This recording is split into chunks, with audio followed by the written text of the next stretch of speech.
ముఖ్యమంత్రి గారు ఏం చెప్పిండు? ఏలున్న ముఖ్యమంత్రి కేసీఆర్ 1 లక్ష రూపాయలు మాఫీ చేసిండు. మీరు పరిగెత్తుని, ఇక ఉరుకుని, లగెత్తుని పోయి 2 లక్షల రుణం తీసుకోండి. నేను డిసెంబర్ 9 నాడు 10:30 గంటలకే మాఫీ చేసి పడేస్తా అని చెప్పిండు. అయిందా? 2 లక్షల రుణమాఫీ అయిందా? కాకపోంగ ఏమైతున్నది? భద్రాద్రి రామయ్య మీద ఒట్టు, బాసర సరస్వతి మీద ఒట్టు, యాదగిరి నరసన్న మీద ఒట్టు. ఎన్ని ఓట్లు పెట్టుకుంటావు ముఖ్యమంత్రి? ఎన్ని ఓట్లు పెట్టుకుంటావు? ఎవరు నమ్ముతారు? ఇది పద్ధతేనా? హరీష్ రాజీనామా చేసిండు.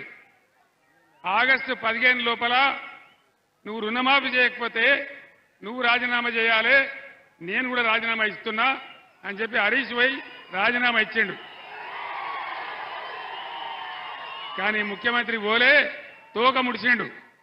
అంటే దాని అర్థం ఏంది? నేను ఒక్కటే మాట మీకు మనవి చేస్తా ఉన్నా. అబద్ధాలు మాట్లాడి అడ్డగోలు హామీలు ఇచ్చి ప్రజలను బురిడి కొట్టించి గద్దెకొచ్చిన ఈ ప్రభుత్వం ఏ ఒక్క హామీ నెరవేర్చలే. 2500 రూపాయలు ప్రతి మహిళకి ఇస్తాం. వచ్చిందా? ఎవరికన్నా వచ్చిందా? వచ్చే ఆశ కూడా ఉన్నదా? ఇన్ని అబద్ధాలా? ఇన్ని రకాలుగా మోసం జరుగుతూ ఉంది. దాని మీద శాసనసభలో కానీ బయట కానీ బీఆర్ఎస్ ప్రశ్నిస్తే ఏం మాట్లాడుతున్నారు? నేను జానారెడ్డిని కాదు, నేను ఫలానా కాదు, కేసీఆర్ నీ గుడ్డు వీకి గోళీలు ఆడుకుంటా, నిన్ను పండబెట్టి తొక్కుతా, నిన్ను చెర్లపల్లి జైల్లో వేస్తా, నీ పేగులు తీసి మెడలేసుకుంటా.